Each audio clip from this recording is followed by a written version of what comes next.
Are you really afraid of anything Oh, yeah. in life? I'm afraid of things, yeah. Really? Yeah, yeah. But I manage it better now. What are you afraid of? You don't seem like someone to be afraid. things. Stop it. I'm afraid of spiders, snakes, boogeyman. Really? Yes, yes. And losing loved ones. I thought you dated a boogeyman. True that. On this, But I'm not scared anymore. that's true. On this episode, We're going to talk about what makes us afraid.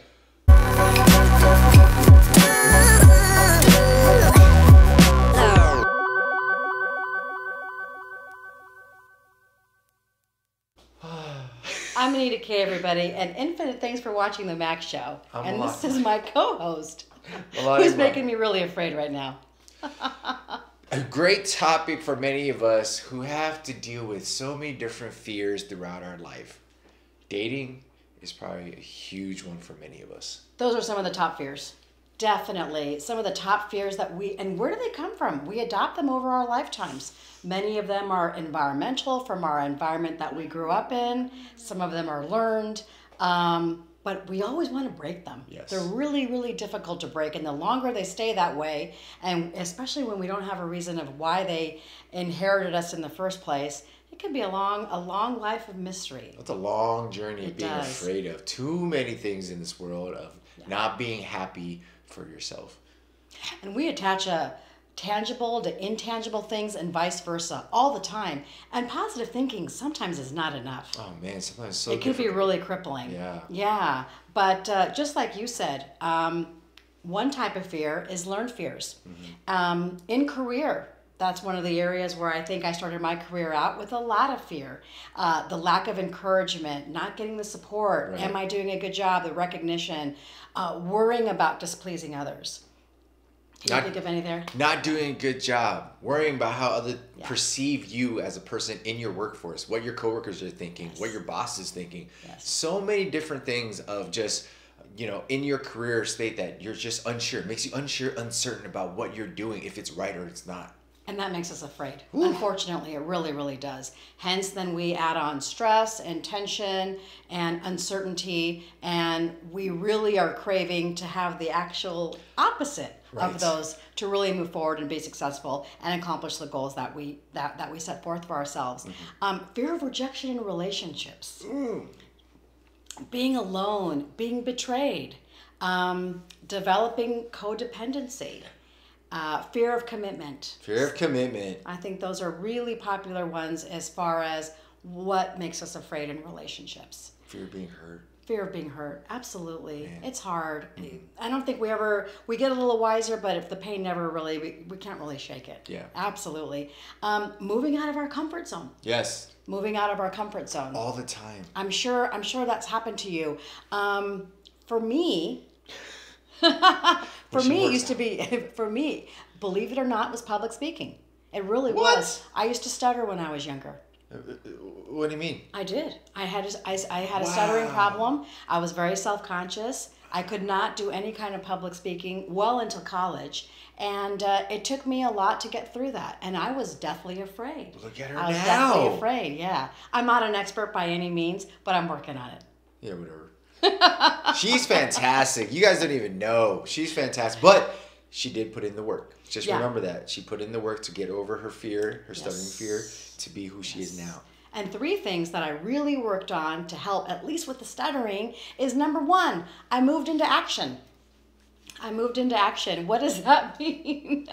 Doing that. I sought help. I definitely sought help. I was encouraged to do a lot of self-analysis, drill down to the root cause from the right resources, journal, write down where some of the fears were coming from, and really why it started and how it started, and really work on steps to turn it around. Yeah.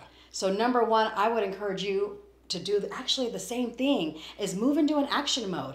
There's a multitude of resources and answers. So go on a quest and find them for yourself. You'll be really surprised and grateful at the end of it, like I was. I like to, number 2, vision that I've already overcome it or I'm about to overcome it. So my couple of the videos, I'm very big on perceptions of vision and putting an intention out there and really having a vision at heart and at hand.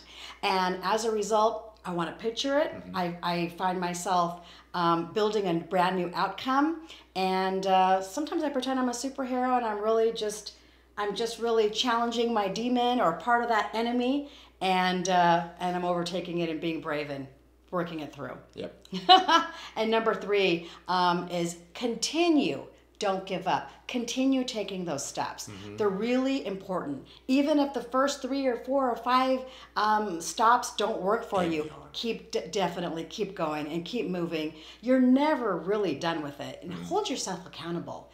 Get a coach, get a friend, get a mentor, but really take that step and get addicted to it and don't stop until you really overcome it. You might be surprised. But we all say challenge the fear by actually facing the fear. Absolutely. Now, it's not that easy, but if you have some prerequisite steps to ease you into it, all the more reason. And yes, for those of you that are really brave and you can really attest to that, we'd love to hear from you.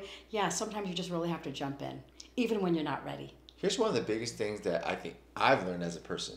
The more you work through your fear, the more confident you become. And when your confidence comes and it brews and it grows, you speak with conviction, you get over certain things, and then you can do what we're doing, which is being able to talk to you, being able to guide people, being able to reach out. But you do have to put in the work. It is a lot of work, and you have to be honest with yourself. Do you really want to put in the work in order to overcome what it is you're scared of? Because it's going to be hard. You might fall flat in your face. It's going to be painful. But at the end of it, through any kind of adversity, you grow, you learn, and you become better. And you have to really accept the outcomes along the way. Just because you have an outcome in a short amount of time doesn't mean it's your final outcome. So all the more reason by really continuing that walk, accepting the outcomes along the way, and then shifting when you need to.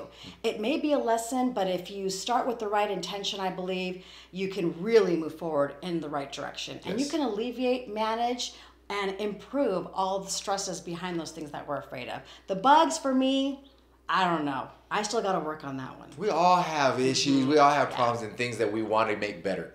You know, it never stops, but that's the fun part. That's the journey. It really is. Yeah. It really is. Oh my God, there's a spider. Ah! Oh my gosh. Thanks for watching the Mac Show, everybody. I'm Anita K. She's scared. Bye.